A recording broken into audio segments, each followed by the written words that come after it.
हरे हरे कृष्णा।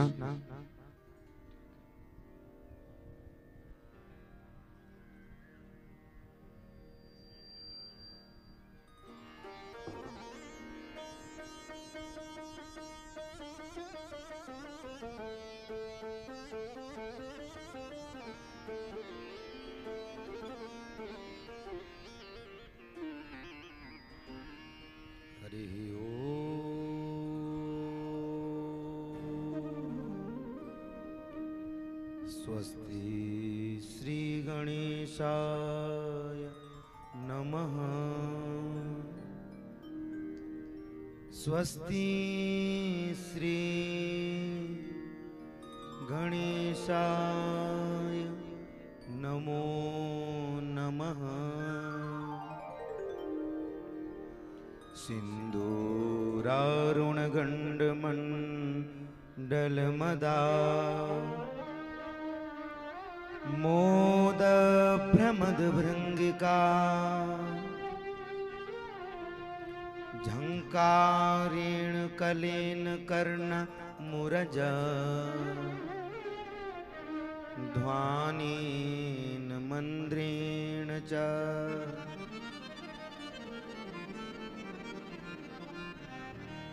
तत्तौर्यत्रिकरीतिमेति शिरसः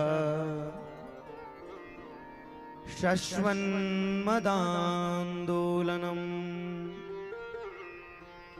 यस्य श्रीगणनायकः शदिशतु श्रेयांसि भूयांसि वः।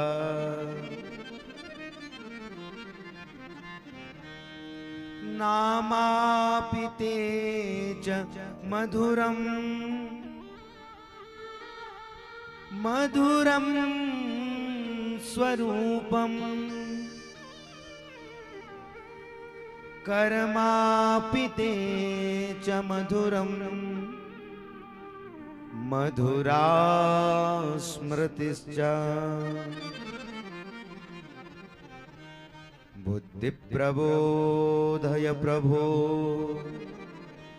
मधुबोधशक्तिम् विद्यां प्रयच्छ परमा परिभावयामि।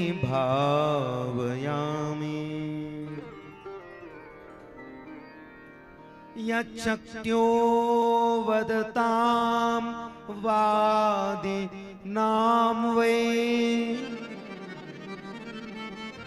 विवाद संवाद भुवो भवन्ति कुर्वन्ति जैषा मोहरात्ममोहम् तस्मै नमोऽनन्त गुणाय भूम्ने।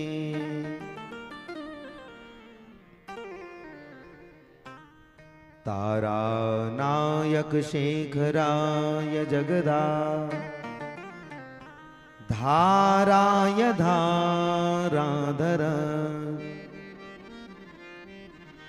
छायाधारक कंधराय गिरिजा शंगैक श्रृंगारिणे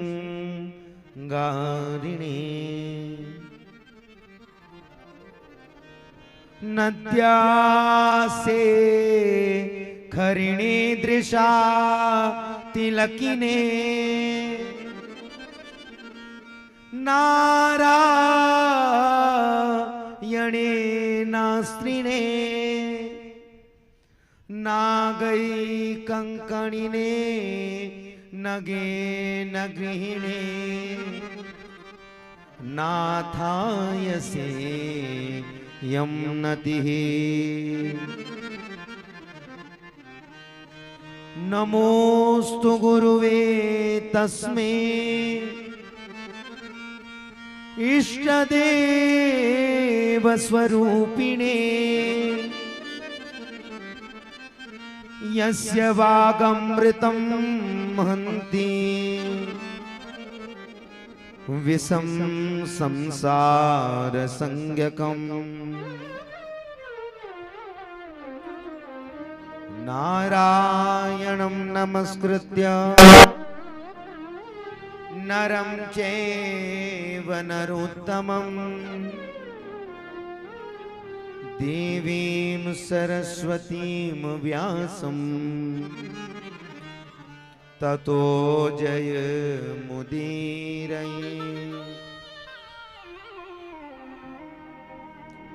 जय जय श्री राधारमण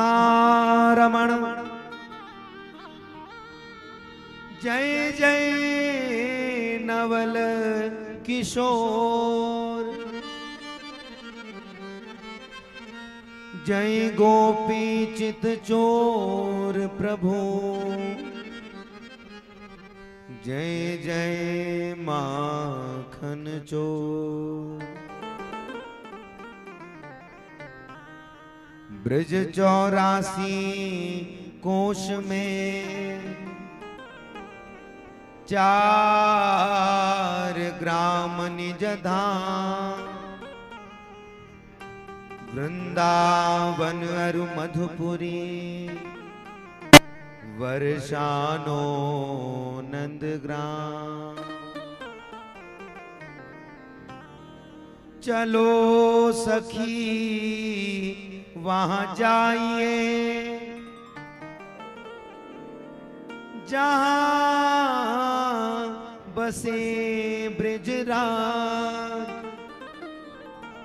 गोरस बेचन में चलूं एक पंथ दो का। बोलिए सर्वेश्वरेश्वर भगवान की बोलिए सर्वेश्वरी मैया की सद्गुरुदेव भगवान की श्री सिद्ध भगवान की एडी देव भगवान की नारायण पुरुषोत्तम भगवान की व्याघ्रेश्वर वागनाथ भगवान की मैं जुला माता की गुरु गोरखनाथ भगवान की जय जय श्री राधे जय जय श्री राधे जय जय श्री राधे। सर्वेश्वरेश्वर सर्वांतर्यामी अघटित घटना पटियान कोटि कोटि कंदर्प दलन पटियान महतो महियान सर्वतोज्यायान भक्तवांछा कल्पतरु अखिल हेय प्रत्यनेक कल्याण गुणगुणितानुश्रेयतर समस्त वस्तु विरक्षण ज्ञानानंतेक स्वरूप परमात्मा मार्द वार्द सौहार्द साम्य कारुण्य पारा मृद गुण गुणो हम हर्णव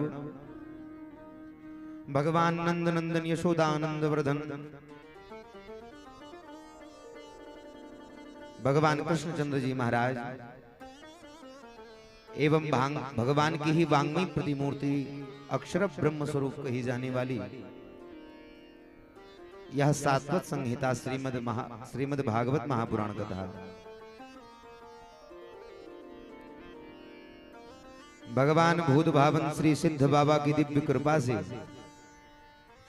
यहाँ कलिकलुष विध्वंसनी कलिमल हारणी कथा का आनंद हम सभी लोग विगत 3 दिनों से ले रहे हैं। कथा की सार्थकता मेरी माताओं तब होती है जब इसे हम अपने व्यवहार में अपने जीवन में उतारते हैं। यदि केवल मात्र इस कान से सुना और इधर से निकाल लिया तो यह कथा सुनने की सार्थकता नहीं होगी, तो निरर्थक हो जाएगा, निरर्थकता हो जाएगी। तो यह कथा श्रवण करना लाभ के जो कि हम अपने जीवन में यह कथा के उतारना। यदि एक बात ले अगर हम अपने जीवन में नहीं उतार सकन तो ये जो दुक्ल कथा हम श्रवण करने तो यह के लाभ नहीं होनी चाहिए। तो कथा की सार्थकता तब है जब इसको हम अपने व्यवहार में धारण करते हैं। निरंतर सतत हरि स्मरण करते हुए अपने जीवन को आनंदमय मंगलमय बना करके अपना आत्म कल्याण कैसे हो इसके लिए चिंतन करना चाहिए। हमें हर संभव ये विचार करना चाहिए कि हमारा कल्याण कैसे होगा। देखिए, सामान्य प्राणी मनुष्य को विवेकवान इसीलिए कहा जाता है क्योंकि मनुष्य के अंदर विवेक होता है, उसके अंदर ज्ञान होता है। कैसा ज्ञान होता है? ये मेरे लिए अच्छा है, ये मेरे लिए बुरा है। मनुष्य को ये जानकारी होती है, अन्य किसी को ये नहीं पता होता। देखिए, जो मनुष्य योनि है इसको कर्म योनि और भोग योनि दोनों कहा गया है। केवल मात्र मनुष्य एक ऐसा प्राणी है जो भोग भी कर रहा है और अपने आगे जीवन के लिए कर्म भी कर रहा है। बाकी जितने भी जीव होते हैं, बाकी जितने भी प्राणी होते हैं, चाहे वो गाय हो, भैंस हो, कुत्ता हो, बिल्ली हो, कछुआ हो, सांप हो, बाकी जितनी भी अन्य योनियां हैं वो सब क्या करते हैं? वो सब अपने कर्म का भोग कर रहे हैं, केवल मात्र अपने प्रारब्ध को भोग रहे हैं। और मनुष्य ऐसा प्राणी है जो कर्म को भी भोग रहा है और कर्म को कर भी रहा है और प्रारब्ध को भोग भी रहा है। इसीलिए शेर यदि बकरी को खा जाए, गाय को खा जाए, उसको पाप नहीं लगेगा क्योंकि वो तो भोग रहा है अपनी योनि। लेकिन मनुष्य किसी भी जीव की हत्या करेगा तो उसको पाप लगेगा क्योंकि उसको अपने आगे जीवन के लिए भी सुधारना है। तो इसलिए हम मनुष्यों को कहा जाता है कि हम विवेकवान हैं। विवेक मतलब क्या हमारे लिए अच्छा है, क्या हमारे लिए बुरा है। यदि हम यही नहीं विचार कर पाए, हम सदैव हम देख रहे हैं कि हमारे जीवन में पाप कर्मों का इतना आतंक बढ़ गया है, वासनाएं इतनी प्रबल हो गई हैं कि काम, क्रोध, लोभ, मोह, माया, ममता, अहनिवेश, इसके कारण से हम सभी संत्रस्त हो गए हैं। और उसके बाद भी यदि हमने अपने आत्म कल्याण के लिए विचार नहीं किया तो बताइए हम बुद्धिमान हैं अथवा मूर्ख? बोलिए, मूर्ख बोलने में शर्म लग रही है क्या? मूर्ख ही तो हुए ना भाई। जब हम अपने कल्याण के लिए नहीं सोच सक रहे, वैसे तो अपने पेट को भरना हर कोई चाहता है। कोई ऐसा होता है कि दूसरे के पेट भर जाए, हम भूखे रहे? कोई सोचता है ऐसा? नहीं सोचता। और जो सोचता है वही मनुष्य होता है। हम लोग आज अपनी वास्तविकता भूलते हुए जा रहे हैं कि हम क्या हैं, हम क्या थे, हम क्या हो गए। हमारी जिह्वा षडेंद्रिय के आह्लाद में ही लगी पड़ी है। हमारी जिह्वा का जो वास्तविक उद्देश्य था वो हमने भुला दिया। हमारी जिह्वा का क्या ये उद्देश्य था? तरह तरह के भोजन करना, तरह तरह की मिठाइयाँ खाना, पकवान खाना, तरह तरह के रसों का स्वाद लेना। क्या ये जीभ इसीलिए मिली थी? जीभ क्यों मिली थी? परमात्मा का भजन करने के लिए। मूल उद्देश्य क्या है? भगवान का भजन करना। गौड़ उद्देश्य क्या है? गौड़ उद्देश्य है इससे भोजन का काम करना, भोजन खाना। लेकिन हमने क्या कर दिया? हरिस्मरण तो गौड़ कर दिया और भोजन को प्राधान्यता दे दी, रसों को प्राधान्यता दे दी। तो इसलिए हमारा आत्म कल्याण नहीं होता। तो अपने जीवन को आनंदमय, मंगलमय बना करके अपना आत्म कल्याण कैसे हो, ये कथा हमें सिखाती है। कथा क्या है? कथा कहते हैं भव रोग की औषधि है। भव रोग जानते हैं? भव रोग कहते हैं जहां जाकर के फिर पार नहीं जाया जाता, ऐसा भव सागर, ऐसा भव रोग जो हमको लग जाता है और उसके कारण से हम सभी का कल्याण नहीं हो पाता। हम लोगों को ये लगता है कि इस संसार में केवल भोग ही सब कुछ है, वासनाएं ही सब कुछ हैं। ये जो क्षणिक सुख दिख रहा है, ये क्षणिक सुख ही सब कुछ है। हम सोच रहे हैं कि ये क्षणिक सुख सब कुछ है, लेकिन ये कुछ है, सब कुछ नहीं है। तो इसलिए जब हम नाना प्रकार के पाप कर्मों को करते हैं तो इसी भवसागर में पड़े रहते हैं। भवसागर मतलब पुनरपि जननम पुनरपि मरणम पुनरपि जननी जठरे शयनम, बार बार पैदा होना और बार बार मृत्यु को प्राप्त हो जाना, बार बार पैदा होना और बार बार मृत्यु को प्राप्त हो जाना, यही भव सागर का चक्र है। इसी को कहते हैं जन्म मरण बंधन का चक्र। जब 83,99,999 योनियां बीतती हैं तब जाकर के ये मनुष्य शरीर मिलता है। और इस मनुष्य शरीर में भी भगवत भक्त के घर में आपका जन्म हो, ये सौभाग्य से मिलता है। और यदि आपका जन्म भगवत भक्त के घर में हो गया, उसमें भी आपकी भक्ति, आपका मन, आपकी आत्मा परमात्मा के चरणों के समीप में लगी रहे, ये बहुत सौभाग्य से प्राप्त होता है। यदि ऐसी परिस्थिति आपको प्राप्त हो रही है तो स्वयं को सौभाग्यशाली मानिए और सोचिए कि बाकी विकार तो मेरे दूर हो गए, अब जल्दी से भगवान के चरण शरण ग्रहण कर लें तो हमें भगवान की प्राप्ति भी हो जाएगी। तो सज्जनों, यही हमारी कथा का सार है। इस जीवन का एकमात्र उद्देश्य है हरिस्मरणम, भगवान के चरणों का स्मरण करना। और बाकी जितने भी उद्देश्य हैं, गाड़ी खरीद लेना, मकान बना लेना, परिवार इकट्ठा कर लेना, सोने की ज्वेलरी इकट्ठी कर लेनी, संपत्ति इकट्ठा कर लेना, ऐश्वर्य बढ़ा लेना, ये तो केवल संसार की आवश्यकता है। इनमें से एक फूटी कौड़ी भी आपके साथ नहीं जाने वाली। इस धरा का, इस धरा में धरा का धरा रह जाएगा, कुछ भी साथ नहीं जाएगा। इसलिए हमें जो हमारे साथ जाने वाली संपत्ति है, जो परमात्मा का भजन है, जो हमारा यथोचित कर्म है, जो हमारा कर्म हमारे साथ जाने वाला है, हमारा धारण किया हुआ जो धर्म है वो हमारे साथ जाने वाला है, वह आवश्यक होता है। तो इसलिए इस कथा के उद्देश्य को समझें। आइए आज की मंगलमयी चतुर्थ दिवस की कथा को श्रवण करें। यद्यपि समय का भी अभाव रहता है, कथा में तो अभी हम बहुत पीछे हैं, परंतु मेरा प्रयास ये रहता है जितना आप लोग सुने उतना आप लोगों को समझ में आ जाए। मैं सारी कथा आपको सुना दूं, यदि उसमें से एक भी कथा आपके पल्ले न पड़े तो फिर तो सब गुड़ गोबर एक हो गया।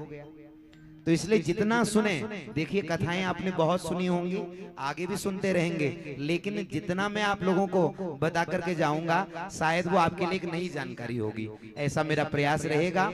तो इसलिए जिन कथाओं में विस्तार करने की आवश्यकता पड़ेगी उसको विस्तृत करेंगे, बाकी जिनमें स्पर्श मात्र करना होगा उसको स्पर्श करके उसका स्मरण कर लेंगे। और परमात्मा तो सब कुछ देख रहे हैं। तो आइए आज की मंगलमयी कथा को प्रारंभ करें। उससे पूर्व वाणी की अधिष्ठात्री देवी मां वीणा पाणी भगवती सरस्वती को प्रणाम करता हूं। इस भूमि के सकल अधिष्ठात्री देवताओं को प्रणाम करता हूं। अपने माता पिता गुरु देवता के चरणों में बार बार वंदन करता हूं। यज्ञ पांडाल में समुपस्थित समस्त श्रेष्ठ गुणीजन विद्वान ब्राह्मणों को, अन्य संत महात्मा वृंदों को, सभी श्रोताओं के हृदय में स्थित भगवान राधा गोविंद को प्रणाम करता हूं। आइए आज की मंगलमयी कथा को प्रारंभ करें। उससे पूर्व अपनी मन और वाणी को पवित्र करते हुए भगवान का संकीर्तन करें। तेरी पार करेंगे नैया, भज कृष्ण कन्हैया। पार करेंगे नैया, भज कृष्ण कन्हैया। पार करेंगे नैया, भज कृष्ण कन्हैया। पार करेंगे नैया, भज कृष्ण कन्हैया। कृष्ण कन्हैया भज कृष्ण कन्हैया। कृष्ण कन्हैया भज कृष्ण कन्हैया। कृष्ण कन्हैया भज कृष्ण कन्हैया। कृष्ण कन्हैया भज कृष्ण कन्हैया। तेरी पार करेंगे नैया, भज कृष्ण कन्हैया। पार करेंगे नैया, भज कृष्ण कन्हैया।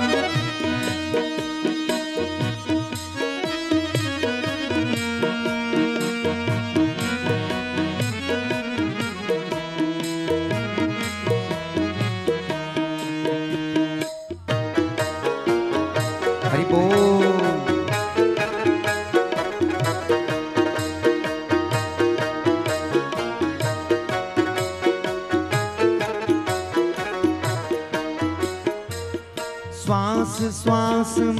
नंद दुलारे, सांस सांस में नंद दुलारे, श्वास श्वास में नंद दुलारे, सांस सांस में नंद दुलारे, वो ही बिगड़े काज सवारे, वो ही बिगड़े काज सवारे, वो ही बिगड़े काज सवारे, वो ही बिगड़े काज सवारे। नटवर चतुर रिझैया भज कृष्ण कन्हैया, भज कृष्ण कन्हैया, तेरी पार करेंगे नैया भज कृष्ण कन्हैया, पार करेंगे नैया भजो कृष्ण कन्हैया। जय हो।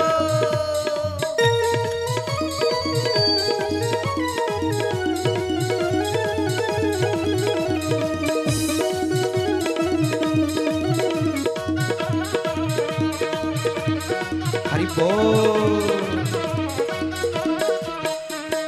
बाल बाल संग धेनु चरावे, ग्वाल बाल संग धेनु चरावे, बाल बाल संग धेनु चरावे, ग्वाल बाल संग धेनु चरावे, लूट लूट दधि माखन खावे, लूट लूट दही माखन खावे, लूट लूट दधि माखन खावे, लूट लूट दही माखन खावे, काली नाग नथैया भज कृष्ण कन्हैया, काली नाग नथैया भजो कृष्ण कन्हैया, पार करेंगे नैया भज कृष्ण कन्हैया, पार करेंगे नैया भजो कृष्ण कन्हैया, कृष्ण कन्हैया भज कृष्ण कन्हैया, कृष्ण कन्हैया भजो कृष्ण कन्हैया, कृष्ण कन्हैया भज कृष्ण कन्हैया, कृष्ण कन्हैया भजो कृष्ण कन्हैया, तेरी पार करेंगे नैया भज कृष्ण कन्हैया। पार करेंगे नैया भजो कृष्ण कन्हैया। तालियां बजाते हैं वे हरि बोल। जय हो।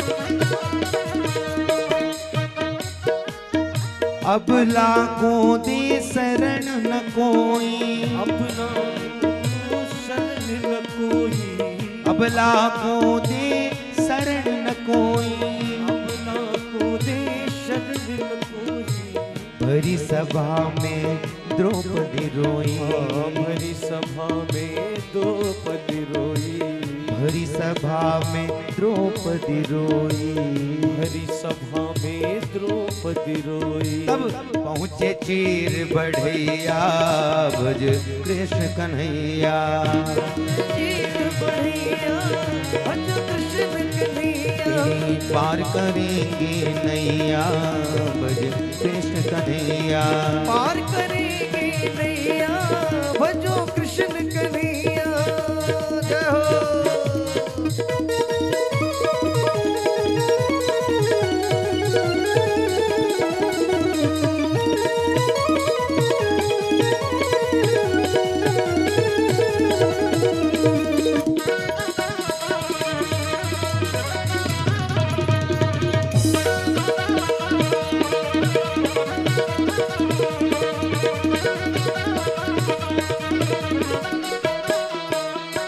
संकट से प्रहलाद उबारे, संकट ते प्रहलाद उबारे, संकट से प्रहलाद उबारे, संकट ते प्रहलाद उबारे, खम्भ फाड़ हिरनाकुश मारे, खम्भ फाड़ हिरनाकुश मारे, खम्भ फाड़ हिरनाकुश मारे, खम्भ फाड़ हिरनाकुश मारे, फिर नरसिंह रूप धरैया भज कृष्ण कन्हैया, नरसिंह रूप धरैया भजो कृष्ण कन्हैया, तेरी पार करेंगे नैया भज कृष्ण कन्हैया।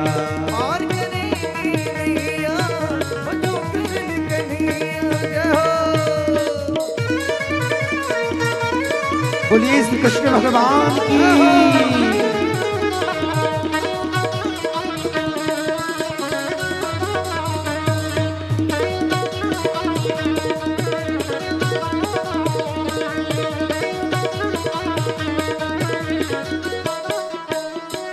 भक्त सुदामा तंडुल लाए, भक्त सुदामा तंडुल लाए, भक्त सुदामा तंडुल लाए, भक्त सुदामा तंडुल लाए।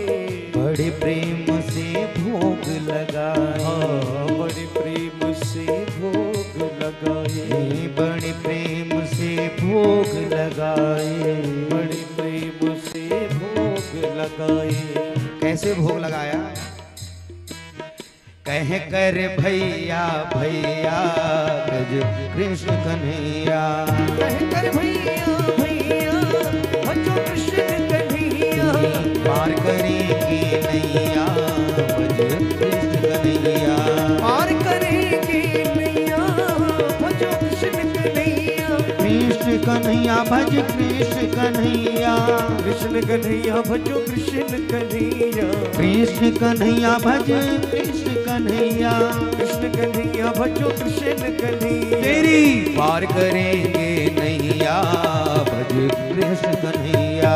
पार करेंगे नैया भजो कृष्ण कन्हैया। तेरी पार करेंगे नैया भज कृष्ण कन्हैया।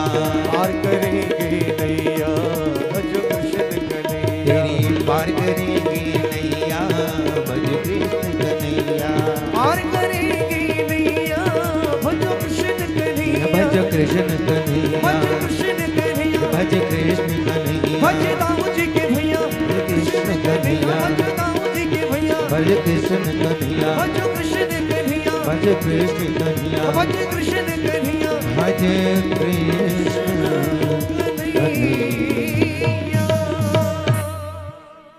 बोलिए राधा गोविंद भगवान की। जय हो।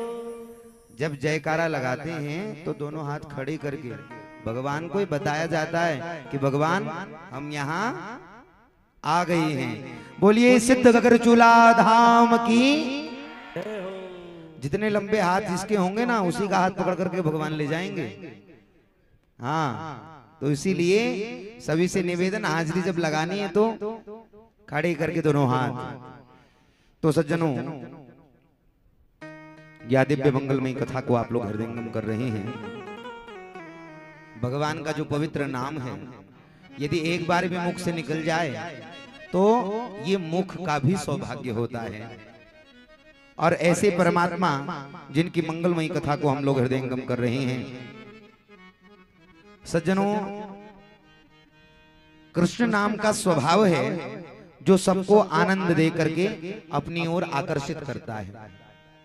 ये जो भगवान नो नाम छू ने कृष्ण, उसी तो बहुत कठिन नाम छू, हर कोई एक उच्चारण नहीं कर सकन। तो या ये कृष्ण नामक स्वभाव छू कि हमें जो लोग व्यक्ति एक श्रवण करूं तो एक लीजिए स्वयं एक आकृष्ट है जा, आकर्षित है जा, खींची खींची चली जा। और श्रीमद रूप गोस्वामी जी एक हुए हैं। रूप गोस्वामी जी ने विदग्ध माधव नाम का एक ग्रंथ लिखा है। और उस विदग्ध माधव नामक ग्रंथ में उन्होंने किसी सखी के माध्यम से कृष्ण भगवान के नाम की महिमा का वर्णन कराया है। बहुत सुंदर श्लोक है, आप लोग श्रवण करें। तुंडे तांडविनी रतिम्बितनुते तुंडावली लब्धये कर्णा क्रोड कडम्बिनी घटयते कर्णार्बुदेभ्यस्पृहा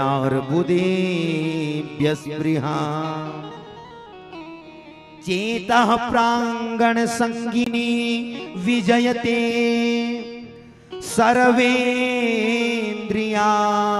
नाम कृतिम नो जाने जनिता कियद्भिरमृते कृष्णेति वर्णद्वये। भगवान कृष्ण का जो कृष्ण नाम है वो इतना मनोहर है।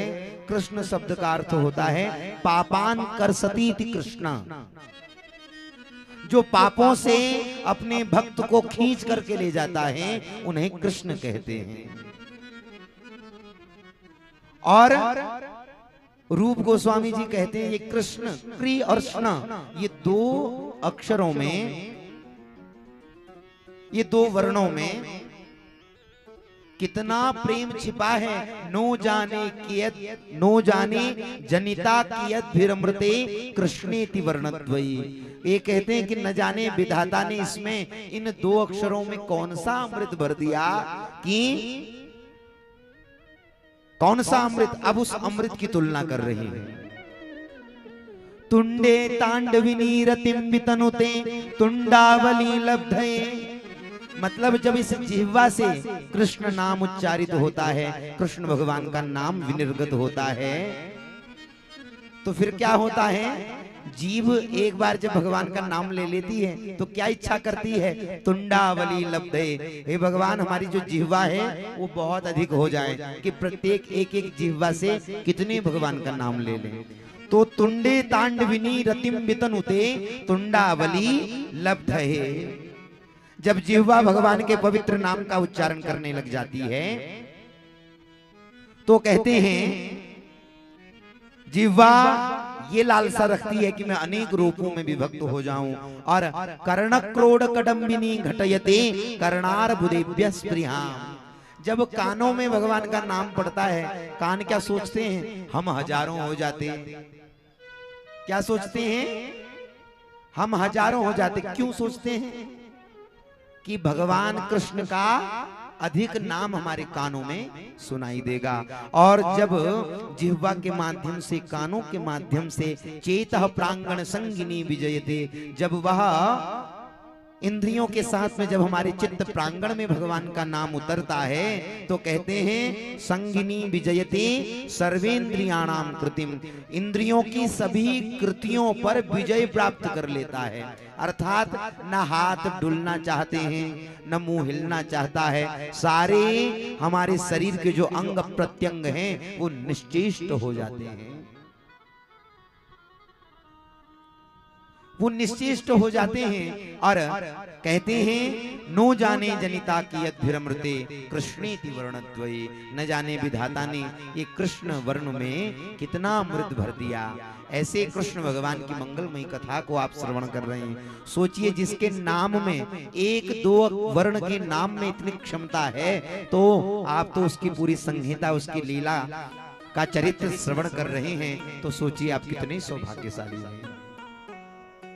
तो सज्जनों कल की कथा का सिंहावलोकन करें और कल की कथा के माध्यम से हमने जो कल कथा श्रवण की, उस कथा में हमने श्रवण किया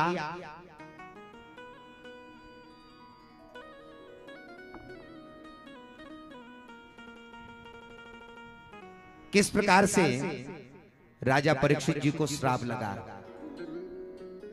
कल की कथा में हमने श्रवण किया पांडवों की कथा, किस प्रकार से महाभारत युद्ध हुआ, भगवान ने परम धाम गमन किया, पांडवों ने स्वर्गारोहण किया, उत्तरा के पुत्र की रक्षा, जो गर्भ में अश्वत्थामा ने बाण चला दिया था उससे रक्षा की। बाद में वो लड़का हुआ, पुत्र हुआ, तो उसका नाम पड़ा परीक्षित। क्या नाम पड़ा? परीक्षित। परीक्षित का मतलब क्या होता है? चारों ओर भली प्रकार से देखना। मैंने कल एक बात निवेदन की थी, देखने के लिए जो दो शब्द होते हैं वो दो शब्द प्रयोग में लाए जाते हैं। एक होता है पश्य, एक होता है ईक्षण। एक तो हम जब सामान्य रूप से किसी को देखते हैं तो उसको देखना कहते हैं, लेकिन हम जब किसी विशेष परिस्थिति में, हम जब विशेष दृष्टि लगा करके जब कुछ खोजने लगते हैं तो उसको बोलते हैं ईक्षण। और चारों तरफ मतलब पूरा अच्छी तरीके से खगाल लेना, उसको बोलते हैं परीक्षण। क्या आपने इसका परीक्षण किया? जैसे परीक्षक परीक्षार्थी की जो पुस्तिका होती है उसका परीक्षण करता है। हम पेपर देने जाते हैं तो जो हमारा परीक्षार्थी होता है वो जब परीक्षा देने जाता है तो उसका जो परीक्षक है वो उसके पुस्तिका को देखता है, उसका परीक्षण करता है, मतलब भली प्रकार से देखता है। तो परीक्षित जी ने भगवान को चारों ओर ढूंढा तो इसलिए नाम पड़ गया परीक्षित। भगवान विष्णु ने रक्षा की, विष्णुना रातः दत्तः विष्णुना विष्णुरात, तो एक नाम पड़ा विष्णुरात। लेकिन कलयुग का ऐसा प्रभाव हुआ, आपने कल श्रवण किया, राजा परीक्षित ने कलयुग जी को 4 जगहों पर स्थान दिया। द्यूतम पानम स्त्रियः सोनाम, जहां पर जुआ खेला जाता हो, जहां पर मदिरा पान किया जाता हो, जहां पर कसाई रहता हो और जहां पर वैश्यालय हो, वहां पर कलयुग का वास होता है। कलयुग ने एक स्थान और मांगा तो स्वर्ण में राजा परीक्षित ने स्थान दे दिया।